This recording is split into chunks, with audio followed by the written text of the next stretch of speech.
Welcome to News 5 Everywhere. Mula sa News Headquarters ng Pilipinas. Aksyon Breaking. Magandang tanghali, ako si Seth Ubalde. Narito ang mga balita sa oras na ito. Nasa bansa na ulit ang grupo ng mga investigador mula sa Taiwan. Sila yung mga nagpunta rito kamakailan para busisiin ang nangyaring pamamaril ng Philippine Coast Guard sa isang Taiwanese fisherman sa Batanes noong Mayo 9. Nakikipagpulong ang Taiwanese team sa NBI hinggil sa resulta ng kanilang investigasyon sa insidente. Pero una nang nilinaw ni Justice Secretary Laila De Lima na hindi ito para ma-double check nila ang kanilang findings kundi simpleng pagpapalitan lamang ng impormasyon bago nila ito isapubliko. Samantala, nasa bansa sa kauna-unahang pagkakataon ng Prime Minister ng Timor-Leste para sa 5 araw na state visit. Kanina nag-courtesy call siya mismo kay Pangulong Aquino sa Malacanang. Para sa detalye, nasa linya ng telepono si Royces Nagit mula sa Palasyo. Royces? Yes, Seth. Bisita nga ngayon ni Pangulong Aquino dito sa Malacanang ang Prime Minister ng Timor-Leste na si Rala Sanana Gusmao. Pasado alas 10 ng umaga kanina nang dumating sa palasyo si Gusmao, na personal na sinalubong ni Pinoy kasama ang ilang miyembro ng gabinete at ginawaran din ng arrival honors. Bukod sa formal na courtesy call, nagkaroon din ng expanded bilateral meeting ang dalawang leader kasama ang kanilang delegasyon. Ilang memorandum of understanding din ng Pilipinas at Timor-Leste na may kaugnayan sa kooperasyon sa larangan ng foreign policy, edukasyon at public works.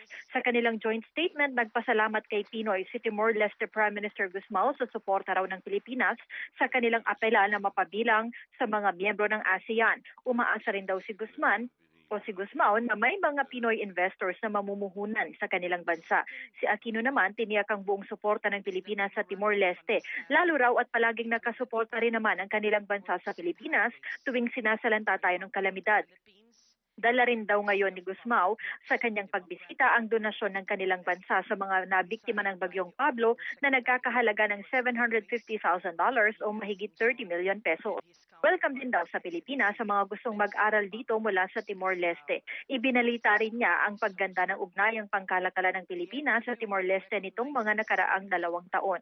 Sa ngayon, Seth, nagsasagawa ng luncheon ang mga leader at kanilang delegasyon sa loob ng Palasyo ng Malacanang. At sa linggo, nakatakdang bumalik ng Timor-Leste si Gusmao at kanyang delegasyon. Seth? Maraming salamat, Royces Nagit, live mula sa Malacanang. Narito naman ang headlines ngayong Huwebes.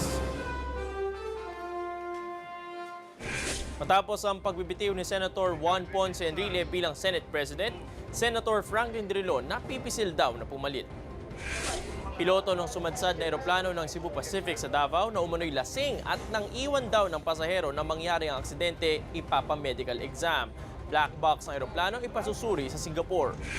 Resulta ng investigasyon sa pagsabog sa condominium sa Taguig, posibleng ilabas na bukas ni DILG Secretary Mar Rojas. Bayan ng Carmen, North Cotabato, niyanig na naman ng magkakasunod na lindol. Pagyanig inaasahang mauulit ayon sa FIVOX. At sa sports, Team Ascals balik Pinas na matapos ang kanilang friendly match sa Hong Kong.